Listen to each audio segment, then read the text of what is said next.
नमस्कार, स्वागत है आपका राज्यसभा टीवी में। आपके साथ मैं हूं अभिलाषा पाठक। आइए शुरुआत करते हैं हेडलाइंस के साथ। कुलभूषण जाधव मामले में भारत की बड़ी जीत। अंतर्राष्ट्रीय अदालत ने फांसी पर रोक जारी रखने का सुनाया फैसला। काउंसलर एक्सेस देने का दिया आदेश। कुलभूषण के पक्ष में 15-1 से फैसला। पूर्व विदेश मंत्री सुषमा स्वराज ने फैसले का किया स्वागत।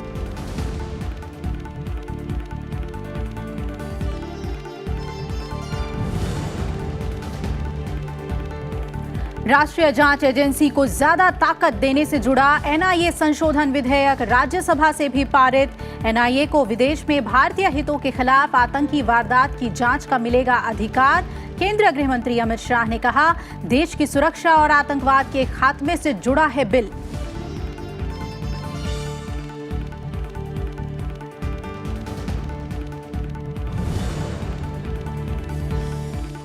देश में अब अलग अलग मेडिकल प्रवेश परीक्षाओं के लिए जगह सिर्फ एक नीट की होगी परीक्षा। केंद्रीय कैबिनेट का फैसला। नेशनल डैम सेफ्टी बिल 2019 को लागू करने और रेल से जुड़े कई प्रोजेक्ट्स को भी कैबिनेट ने दी मंजूरी।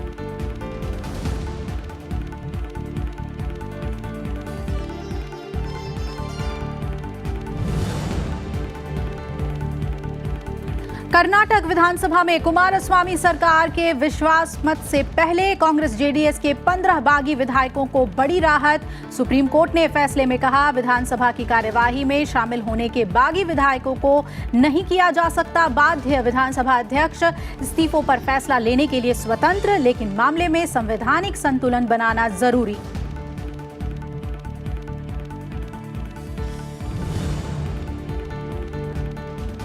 और लाहौर की लखपत जेल भेजा गया मुंबई हमले का मास्टरमाइंड आतंकी हाफिज सईद। एफएटीएफ के ब्लैकलिस्ट होने के डर से कुख्यात आतंकियों पर पाकिस्तान कार्रवाई को हुआ मजबूर। टेरर फंडिंग मामले में आतंक रोधी विभाग ने की गिरफ्तारी।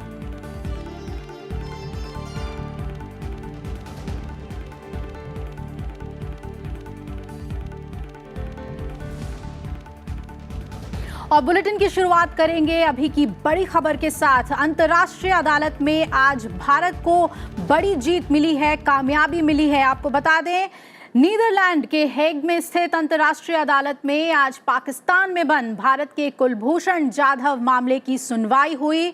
अदालत ने कुलभूषण जाधव की फांसी पर रोक लगा दी है। ये भारत की बड़ी जीत की रोक लगा दी है कुलभूषण जाधव की फांसी पर, और साथ ही जाधव को काउंसलर एक्सेस की भी सुविधा मिलेगी। इस वक्त की ब्रेकिंग न्यूज आपको बता दें कि आज की सुनवाई के बाद अंतर्राष्ट्रीय अदालत ने यह फैसला सुनाया है। कोर्ट ने इस मामले में निष्पक्ष मुकदमा चलाने का फैसला दिया है। अदालत ने 15-1 से भारत के पक्ष में फैसला सुनाया है, यानी कि 15 जजेस की सहमति भारत के दलीलों पर और सिर्फ एक विपक्ष में फैसला गया है, यानी कि पूरी तरह से अंतर्राष्ट्रीय अदालत में भारत की दलीलों को सही माना है कुलभूषण जाधव मामले में। आप और इस वक्त की बड़ी खबर आपको बता दें, ये अहम खबर है देश के लिए, क्योंकि ये बड़ी जीत हमें मिली है अंतर्राष्ट्रीय न्यायालय में, जहां कुलभूषण जाधव मामले में काउंसलर एक्सेस की इजाजत, जो सबसे बड़ी दलील लगातार भारत अपनी ओर से रख रहा था कि किसी भी मामले में किसी भी अभियुक्त को काउंसलर एक्सेस मिलना चाहिए, यानी वो वकीलों से जुड़ सके, अपने मामले में अपील कर सके, ये अधिकार उसे मिलना चाहिए। फांसी की सजा पर रोक लगा दी गई है। ये पाकिस्तान के लिए सबसे बड़ा झटका है, क्योंकि उसने कुलभूषण जाधव मामले में फांसी की सजा सुनाई थी और इसका विरोध भारत ने किया था। और मामला जब अंतर्राष्ट्रीय अदालत में गया तो इसका भारत ने विरोध किया और उस रोक को, जो कि उस वक्त तत्कालीन जो राहत मिली थी, उसे भी कंटिन्यू रखा है कोर्ट ने, यानी कि रोक को बरकरार रखा है। और सबसे बड़ी बात कि 15-1 से इस मामले में फैसला सुनाया गया है। 15 जजेस ने भारत के पक्ष में फैसला सुनाया है।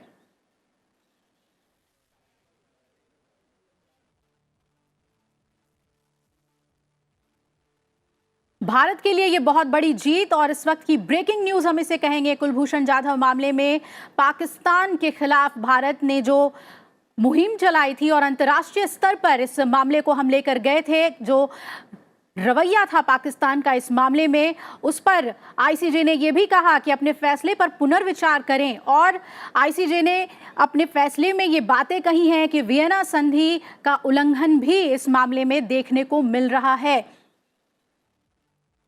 और आपको बता दें कि रक्षा मंत्री राजनाथ सिंह ने आईसीजे के इस फैसले का स्वागत किया है और इसे भारत के लिए बड़ी जीत बताया है। काउंसलर एक्सेस की बात कही है कि कुलभूषण जाधव को मिलना चाहिए, इसके लिए आवश्यक निर्देश दिए हैं पाकिस्तान को। तो ये हुई है, बहुत बड़ी जीत। हाँ, बहुत बड़ी जीत है, इसमें कहीं दो राय नहीं। और पूर्व विदेश मंत्री सुषमा स्वराज ने भी इस फैसले का स्वागत किया है। आपको याद होगा उनके कार्यकाल के दौरान इस मामले को जिस तरह से प्रमुखता से भारत ने उठाया था और कुलभूषण जाधव मामले में भारत ने वो तमाम दलीलें सामने रखी थी कि अन्यायपूर्ण रवैया पाकिस्तान अपना रहा है इस मामले में।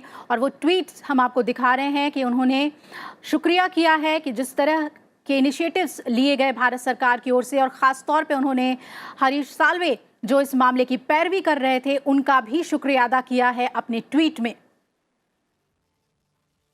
और अंतर्राष्ट्रीय न्यायालय का भी उन्होंने शुक्रिया अदा किया है। और इस मामले पर ज़्यादा चर्चा और जानकारी के लिए सीधा रुख करते हैं न्यूज़ रूम का। विदेश मामलों के हमारे जानकार हमारे साथ जुड़ रहे हैं, मेरे सहयोगी अखिलेश। न्यूज़ रूम का हम रुख कर लेते हैं। अखिलेश, किस तरह से देखें, कितनी बड़ी जीत के तौर पे आप आईसीजे के फैसले को देख रहे हैं? देखिए, बहुत बड़ी जीत है। देखिए, दो ही ऑप्शंस थे। जिस तरीके से भारत ने दलील दी थी और जिस तरीके से पाकिस्तान ने यह कहा था कि आईसीजे का कोई ज्यूरिडिक्शन ही नहीं बनता है। पाकिस्तान ने दरअसल यह बताने की कोशिश की थी कि जब पाकिस्तान के मिलिट्री कोर्ट ने एक डिसीजन ले लिया है, उसके बाद इंटरनेशनल कोर्ट ऑफ जस्टिस को इस पर किसी भी सुनवाई का अधिकार नहीं है, क्योंकि उन्होंने पाकिस्तान सरकार ने यह समझाने का प्रयास किया कि पाकिस्तान की जो मिलिट्री अदालत है वो एक तरीके से वहाँ की सुप्रीम अदालत है। लेकिन आईसीजे ने इस बात को ठुकरा दिया, इस दलील को ठुकरा दिया। उन्होंने कहा कि वियना कन्वेंशन के मुताबिक भारत ने जो दलील दी है और पाकिस्तान ने उसके विपक्ष में जो बातें कही हैं उसके मुताबिक आईसीजे को यह ज्यूरिडिक्शन है, आईसीजे को यह अधिकार है कि वे भारत के बात सुने। और इसीलिए भारत की बात सुनने के बाद आईसीजे ने आज एक बड़ा फैसला सुनाया। आईसीजे ने यह कहा कि पाकिस्तान ने कि मिलिट्री कोर्ट ने जो भी डिसीजन दिया है उस डिसीजन को रिव्यू किया जाए, उस डिसीजन को रिकंसीडर किया जाए, और जब तक वह रिकंसीडर और रिव्यू नहीं होता है तब तक कुलभूषण जाधव की फांसी पर रोक लगी रहेगी। तो एक बहुत बड़ी जीत है भारत के लिए। और भारत ने यही कहा था कि जो एक तो कुलभूषण जाधव पर फांसी की रोक को जारी रखा जाए, और दूसरा यह था कि कुलभूषण जाधव को भारत लाने में पाकिस्तान मदद करे, उसको फैसिलिटेट करे। तो निश्चित तौर पे यह रिकंसीडर पाकिस्तान करेगा। पाकिस्तान को इस मामले की पूरी तरह से फिर से सुनवाई करनी पड़ेगी और पाकिस्तान को, भारत को, कुलभूषण जाधव को यह बताना होगा कि उनके क्या क्या अधिकार हैं इस केस में। उनको अपने लॉयर रखने का अधिकार है। और आईसीजे ने यह भी कहा कि भारत को जो कॉन्सुलर एक्सेस नहीं दिया गया, भारत को जो अपने नागरिक से बात करने की इजाज़त नहीं दी गई, और भारत को कुलभूषण जाधव के मामले में पैरवी करने से जो रोका गया, ये सारी चीज़ें गलत है। और अब भारत को वो सारे अधिकार मिलने चाहिए जो भारत के एक नागरिक जो वहाँ बंद हैं जेल में। तो एक तरीके से कहें कि भारत की जो भी दलील थे, जो भी तर्क थे, उन सारे तर्कों को आईसीजे ने फिलहाल मान लिया है। और पाकिस्तान के लिए अब यह बाध्यता हो गई है कि वो किस तरीके से इस केस की पुनः सुनवाई करे। कुलभूषण जाधव को यह बताए कि आप अपने लॉयर रखिए और भारत को कॉन्सुलर एक्सेस दे, और भारत को अपने प्रतिनिधि नियुक्त करने का अधिकार हो, ताकि भारत अपने तरीके से कुलभूषण जाधव से बात करने के बाद जो तर्क उनके कुलभूषण जाधव के पक्ष में है उस सारे पक्ष को भारत एक कानूनी तरीके से वहां रखे। जी बिल्कुल अखिलेश, आपने सही कहा कि एक अब पूरी तरह से रास्ता साफ हो गया है कि एक्सेस मिलना चाहिए, जिसकी बात कही गई थी कि काउंसलर एक्सेस मिलना चाहिए। हमारे साथ सतेंद्र कपूर जुड़ रहे हैं, इंग्लिश सॉलिसिटर। आपका स्वागत है सतेंद्र जी। पूरे मामले को आप किस तरह से देख रहे हैं? जो कुछ भी दलीलें रखी गई थी भारत की ओर से, उसे कोर्ट ने सही माना है? बेशक, बिल्कुल सही बात है जी। सबसे पहले तो मैं ये बोलूँगा कि ये भारत के लिए ही नहीं है, ये पूरे विश्व भर की जीत है। ये जीत है कि भी जो कोर्ट्स और न्यायालय हैं जो इंटरनेशनल लेवल पे बैठे हैं, वो पब्लिक इंटरनेशनल लॉ में रूल ऑफ लॉ को उन्होंने अपहोल्ड किया है। ये बहुत बड़ी चीज़ है अपने आप में जी। एंड दूसरी बात ये है कि हर चीज़ में हर एक मुद्दे पे भारत की जीत हुई है। सबसे पहले जो उनके ऑब्जेक्शन थी पाकिस्तान की, विद ड्यू रिस्पेक्ट, कि इसमें कोई जुरिस्डिक्शन नहीं बनती इनकी, इस कोर्ट की, तो कोर्ट ने बड़े तरीके से हर चीज को उन्होंने कहा है कि जी इनकी एडमिटेड सिचुएशन पाकिस्तान की है कि इसकी हमारी जुरिस्डिक्शन बनती है। तो सबसे पहले तो उनको टक्कर वहां दी गई। दूसरी बात, उन्होंने पाकिस्तान ने 3-4 ऑब्जेक्शंस लगाई थी कि जी ये एडमिसिबल नहीं है, अगर जुरिस्डिक्शन बनती भी है तब भी ये मैटर एडमिसिबल नहीं है इस कोर्ट के अंदर जी। और उन्होंने एक दलील ये भी दी थी इसके बीच में कि भारत ने कोई प्रूफ नहीं दिया है, कोई पासपोर्ट नहीं दिखाया है कि ये भारतवासी है इंसान जी। और इनको एक पासपोर्ट की कॉपी देनी चाहिए थी जो असली पासपोर्ट है जो ये बोल रहे हैं। उस पे कोर्ट ने कहा है कि इसका मतलब क्या है, पाकिस्तान खुद बोल रहा है ये विदेशी है, ये भारतीय है। पाकिस्तान का खुद का केस ही ये है कि ये भारत का निवासी है और ये घुट के यहाँ पे घुसपैठ कर रहा है हमारे साथ जी। इस बात को कोर्ट ने नोट किया कि पाकिस्तान, आपने ये केस चलाया एक भारतीय होने के नाते में और अब आप चाह रहे हैं कि भारत आपको ये बताए कि यह भारतीय है जी। ये कहाँ की दलील है। तो इसको भी कोर्ट ने रिजेक्ट करते हुए हर चीज पे कहा कि नहीं ये मामला एडमिसिबल है। और मैं आपको 1-2 मिनट में बताना चाहूंगा कि 2 केस पहले भी हो चुके हैं इसी कोर्ट के अंदर जी। एक जर्मनी ने किया था 2006 में शायद यूनाइटेड स्टेट्स के खिलाफ और एक केस किया था मेक्सिको ने यूनाइटेड स्टेट्स के ही खिलाफ। दोनों में यूएस इन्वॉल्व थे और दोनों में फैसले यही रहे कि रूल ऑफ लॉ प्रिवेल करेगा, काउंसलर एक्सेस दिया जाएगा जी। और उनके मुद्दे अपहोल्ड किए गए। अब सबसे बड़ी बात यह है कि देखना है कि आगे क्या होता है। बिल्कुल। तो मेरे विचार में अब जो आदेश दिया गया है, सबसे एक चीज मैं आपको और बताऊंगा कि ये जो ऑर्डर है कोर्ट का, ये अपीलेबल नहीं है, ये फाइनल ऑर्डर है। इसमें पाकिस्तान का कोई रास्ता नहीं है अपील करने का जी। और ये उन पे बाध्य है और ये बिल्कुल। बात इंटरनेशनल कोर्ट सब समझती है इस चीज को। तो अब देखना यह है कि पाकिस्तान आगे रिएक्ट कैसे करते हैं। उनसे कहा गया है कि आप काउंसलर एक्सेस इनको दीजिए इंडिया की तरफ से, इनको वकील दीजिए, मुआवजा कीजिए और फिर एक मुकदमा सिविल तरीके से रूल ऑफ लॉ के अंडर चलाया जाए। अब हमको देखना यह है कि पाकिस्तान का जो रूल ऑफ लॉ है वो कितनी तरफ से सही बैठता है, क्या वह एक निष्पक्ष मुकदमा दे पाएंगे या नहीं दे पाएंगे। ये बात मेरे मन में खटक रही है, लेकिन वो बातें हो गए हैं कि अब उनकी एग्जीक्यूशन नहीं होगी। मुझे बहुत बधाई है जाधव जी की फैमिली को मैं देना चाहता हूं, भारत सरकार को देना चाहता हूं और सबसे पहले हरीश साल्वे जी को देना चाहता हूं जो हमारे कॉलीग हैं, सीनियर कॉलीग हैं। उनको मैं बहुत अपनी तरफ से बधाई देना चाहता हूं। उन्होंने बहुत अच्छे तरीके से भारत का पक्ष रखा इस इंटरनेशनल कोर्ट में और हमें बहुत खुशी है कि पूरे विश्व की जीत है, ना कि सिर्फ भारत की। बिल्कुल सत्येंद्र जी, बहुत बहुत शुक्रिया आपका हमारे साथ जुड़ने के लिए। तो सिर्फ भारत की नहीं बल्कि विश्व की जीत है, ये सत्येंद्र कपूर जी का कहना था। और जो अहम बात उन्होंने कही कि बाइंडिंग है, ये जो वर्डिक्ट आया है, ये जो फैसला आया है, ये पूरी तरह से पाकिस्तान मानने के लिए बाध्य होगा और दोबारा इस पर अपील भी नहीं की जा सकती। सीधा रुख हम न्यूज़ रूम का कर लेते हैं। अखिलेश हमारे साथ जुड़े हुए हैं। अखिलेश, जिस तरह की बातें अभी सत्येंद्र जी ने बताई, उसके बाद आपसे ये समझना चाहेंगे कि अब पाकिस्तान के पास क्या रास्ते हैं और क्या कुछ इस फैसले के बाद पाकिस्तान को मानना ही होगा, करना ही होगा। देखिए, पाकिस्तान के साथ पास एक रास्ता तो है। पाकिस्तान चाहे तो अपने आप को वियना कन्वेंशन से अलग कर ले। एक बार अमेरिका ने निकारागुआ के साथ जो अमेरिका का केस चला था, जिसमें निकारागुआ ने अमेरिका पर आरोप लगाया था कि अमेरिका रेबल्स को वहां मदद कर रहा है और वहां विद्रोह कराने की कोशिश कर रहा है। ये केस आईसीजे में गया था और उसके बाद जब केस अमेरिका के खिलाफ गया तो अमेरिका ने वियना कन्वेंशन से तत्कालिक तौर पे अपने को अलग कर लिया। उसके बाद सिक्योरिटी काउंसिल में वो केस लेकर गए और सिक्योरिटी काउंसिल, चूँकि अमेरिका वहाँ का परमानेंट मेंबर है, इसलिए अमेरिका ने सिक्योरिटी काउंसिल में निकारागुआ के खिलाफ जो अमेरिका को क्षति पहुँची थी उससे अपने को अलग कर लिया। लेकिन पाकिस्तान के पास ये ताकत नहीं है।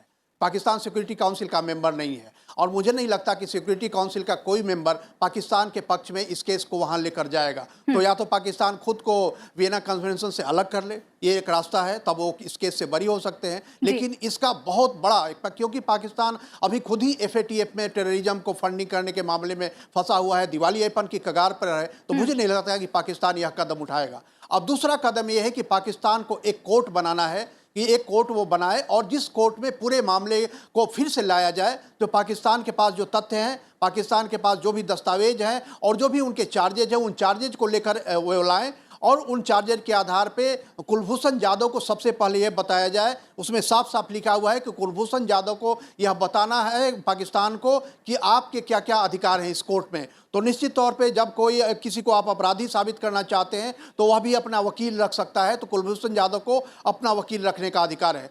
तीसरी बात यह है कि चूंकि कुलभूषण जाधव भारत के नागरिक हैं और भारत के नागरिक होने के नाते उनका यह अधिकार है कि भारत सरकार को संपर्क दिया जाए और भारत सरकार उनसे जाकर पूछे, भारत के जो वकील हैं, प्रतिनिधि हैं, वो जाकर पूछे कि आखिर मामला क्या है, आप किन परिस्थितियों में पकड़े गए। तो इन सारे मामले पर भारत भी अपनी दलील बनाएगा कुलभूषण जाधव के पक्ष में या जो भी स्थिति होगी, और उसके बाद भारत सरकार का प्रतिनिधि, भारत सरकार के वकील उस कोर्ट में कुलभूषण के पक्ष में अपनी दलीलें रखेंगे और इसके बाद वो फैसला होगा। तो निश्चित तौर पे मुझे लगता है कि पाकिस्तान को तत्कालिक तौर पे एक कोर्ट का गठन करना होगा अपने यहाँ और उस कोर्ट में इस मामले को ले जाना होगा। यानी नए सिरे से अब इस मामले की सुनवाई होगी और जो काउंसलर एक्सेस की बात है वो अब पूरी तरह से उन्हें मुहैया कराना होगा कुलभूषण जाधव को।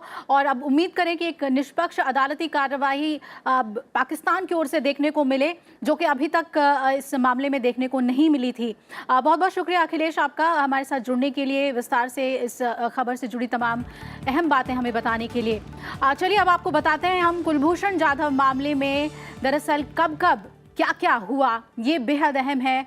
आपको याद दिला दें कि 3 मार्च 2016 को कुलभूषण जाधव को गिरफ्तार किया गया था।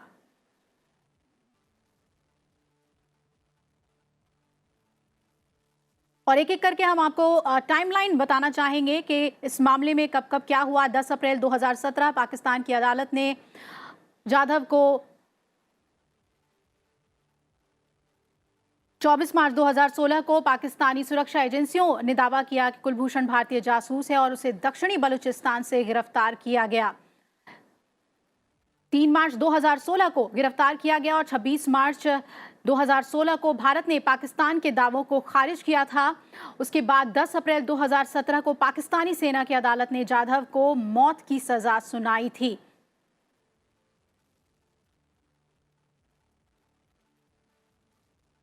उसके बाद 8 मई 2017 में भारत ने पाक के सैन्य अदालत के फैसले के खिलाफ अंतर्राष्ट्रीय न्यायालय में अपील की और 9 मई 2017 में आईसीजे ने कुलभूषण जाधव की फांसी पर रोक लगाई। उसके बाद 15 मई 2017 को भारत और पाकिस्तान के नामित वकीलों ने अंतर्राष्ट्रीय न्यायालय में बहस की और अपनी अपनी दलीलें रखी। 18 मई 2017 को आईसीजे ने पाक से कहा कि वो जाधव की फांसी की सजा को अंतिम आदेश तक के लिए लंबित रखे। 20 दिसंबर 2017 को पाकिस्तान ने जाधव की पत्नी और मां को वीजा जारी किया और 3 अक्टूबर 2018 को अंतर्राष्ट्रीय न्यायालय ने कहा कि वो 18 फरवरी 2019 से 4 दिन की सुनवाई करेगा और 18 फरवरी 2019 को अंतर्राष्ट्रीय न्यायालय ने जाधव मामले में 4 दिन की जन सुनवाई शुरू कर दी। इसके बाद 4 जुलाई 2019 को आईसीजे ने कहा कि वो 17 जुलाई को जाधव मामले में फैसला सुनाएगा।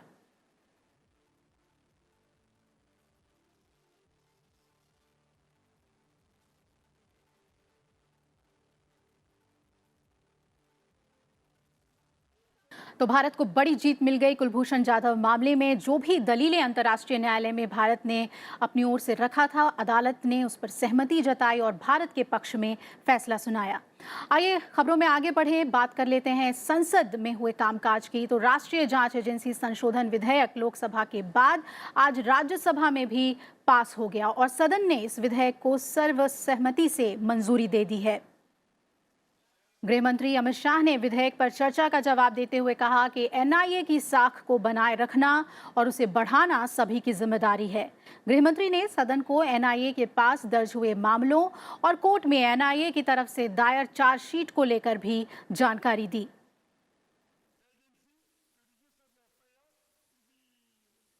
उरी में घटना हुई, सीआरपीएफ पर हमला हुआ पुलवामा में, हमने सर्जिकल स्ट्राइक भी किया और एयर स्ट्राइक भी किया, घर में घुसकर जवाब देने की हम में हिम्मत है। पाकिस्तान में कानून है, चिंता मत करिए, नहीं है इसकी चिंता मत करिए, मगर विश्व भर के अंदर जो रेसिप्रोकेट करेंगे वहां पर भी ये कानून का दायरा नहीं पहुंचाना है क्या?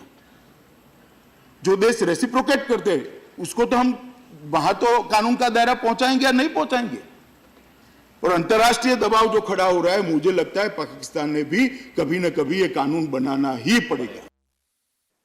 केंद्रीय गृह मंत्री अमित शाह ने कहा कि देश की इंच इंच जमीन से अवैध प्रवासियों की पहचान कर उन्हें निर्वासित किया जाएगा।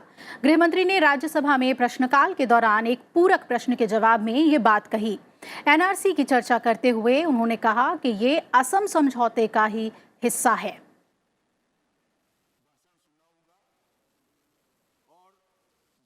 एनआरसी अभी जो असम के अंदर है, असम एकॉर्ड का एक पार्ट है, मगर सबने सदन में राष्ट्रपति महोदय का भाषण सुना होगा और जिस घोषणा पत्र के आधार पर ये सरकार चुनकर आई है, वो घोषणा पत्र का भी हिस्सा है। देश की इंच इंच जमीन पर अवैध प्रवासी जितने भी रहते हैं, घुसपैठिए जितने भी रहते हैं, इनको हम आइडेंटिफाई करने वाले हैं और इंटरनेशनल कानून के तहत इनको डिपोर्ट करें। वहीं राज्यसभा में भोजन अवकाश के बाद लोक महत्व के विषय में महिलाओं और बच्चों के कुपोषण की समस्या पर सरकार का ध्यान दिलाया गया। इसके जवाब में महिला और बाल विकास मंत्री स्मृति ईरानी ने सदन को बताया कि करीब 15 मंत्रालय मिलकर कुपोषण की समस्या से निपटने के लिए रणनीति पर काम कर रहे हैं। साथ ही आंगनवाड़ी केंद्रों को और सशक्त करने के लिए उनके बजट में भी इजाफा किया गया है। मोदी सरकार ने इस वित्तीय वर्ष में 19,000 करोड़ से ज़्यादा सिर्फ आंगनबाड़ी सर्विसेज को और सशक्त करने का प्रावधान किया है और सप्लीमेंट्री न्यूट्रिशन की दृष्टि से 8,000 करोड़ से ज़्यादा हम लोग ऑलरेडी पैसा इस वित्तीय वर्ष में नीचे दे चुके हैं। ये हमारा प्रयास है। वहीं सभापति एम वेंकैया नायडू ने भी अखबार की रिपोर्ट का हवाला देते हुए सरकार को सुझाव दिया, जिस पर महिला और बाल विकास मंत्री स्मृति ईरानी ने सरकार की पहल से सभापति को अवगत कराया। मंत्री के जवाब से पहले जेडीयू सांसद कहकशां परवीन ने इस ओर ध्यान दिलाया और बाद में कई सांसदों ने अपनी राय और सुझाव रखे। अखबार में एक फ्रंट पेज स्टोरी आया, schools turn nutrition gardens in Mizoram district. Yes sir. Shashank Ala, Commissioner of Dantewala, where a fourth of some 170 villages remain cut off during monsoon. So quality of fruits and vegetables are not available. 35% stunted, 1.3% underweight, 5.9 severely wasted. That's the report. So she said, my school, my farm. In every school backyard, one farm activity to grow vegetables and fruits. That proved to be a good experiment according to the newspaper report. Just take note of it, that's all. Sir, with your kind permission, I'd just like to inform the House through your kind self, sir, that a special program is being taken by the Department of School Education to do this garden or kitchen kind of garden across all schools in the country. प्रधानमंत्री नरेंद्र मोदी की अध्यक्षता में हुई मंत्रिमंडल की बैठक में कई फैसलों को मंजूरी दे दी गई है। साथ ही आर्थिक मामलों की मंत्रिमंडल समिति की भी बैठक हुई है। कैबिनेट के फैसले की जानकारी देते हुए केंद्रीय मंत्री प्रकाश जावड़ेकर ने कहा कि अरुणाचल प्रदेश के ऊपरी दिबांग घाटी में दिबांग मल्टीपर्पज प्रोजेक्ट के लिए 1600 करोड़ रुपए के प्रस्ताव को मंजूरी दे दी गई है। इसके तहत लगाए जाने वाले हाइड्रो इलेक्ट्रिक प्रोजेक्ट में 2880 मेगावाट बिजली बनाने की क्षमता होगी, जो देश में किसी भी बांध पर लगाए गए हाइड्रो इलेक्ट्रिक प्रोजेक्ट पर बनने वाली बिजली से ज्यादा है। आज तक देश के सबसे बड़ा हाइड्रो प्रोजेक्ट, जल विद्युत प्रकल्प प्रोजेक्ट, यह आज मंजूर हुआ है। अरुणाचल में दिबांग प्रोजेक्ट 2880 मेगावाट का ये प्रोजेक्ट है, मल्टीपर्पज है। अभी क्या हो रहा है, नीट भी हो रही है और नीट के अलावा ऑल इंडिया मेडिकल काउंसिल की भी एग्जामिनेशन होती है। एंट्रेंस टेस्ट मल्टीपल है, अब सबके लिए नीट होगी। और बात कर्नाटक की कर लेते हैं। कर्नाटक विधानसभा में कल होने वाले शक्ति परीक्षण में कांग्रेस जेडीएस के 15 बागी विधायकों को शामिल होने के लिए मजबूर नहीं किया जा सकता। सुप्रीम कोर्ट ने बागी विधायकों की याचिका पर अपने फैसले में आज ये बातें कहीं। प्रधान न्यायाधीश रंजन गोगोई की अध्यक्षता वाली पीठ ने यह भी कहा कि कर्नाटक विधानसभा अध्यक्ष KR रमेश कुमार तय अवधि के भीतर असंतुष्ट विधायकों के इस्तीफे पर फैसला लेने के लिए स्वतंत्र हैं।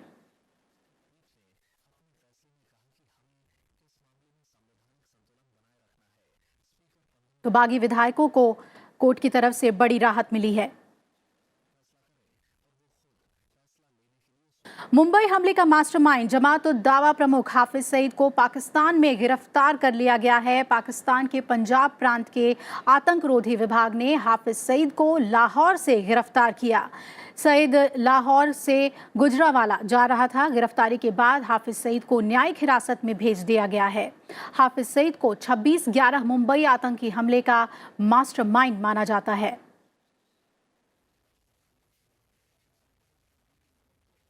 इसी के साथ इस बुलेटिन में फिलहाल मेरे साथ इतना ही। आप जुड़े रहिए राज्यसभा टीवी के साथ। नमस्कार।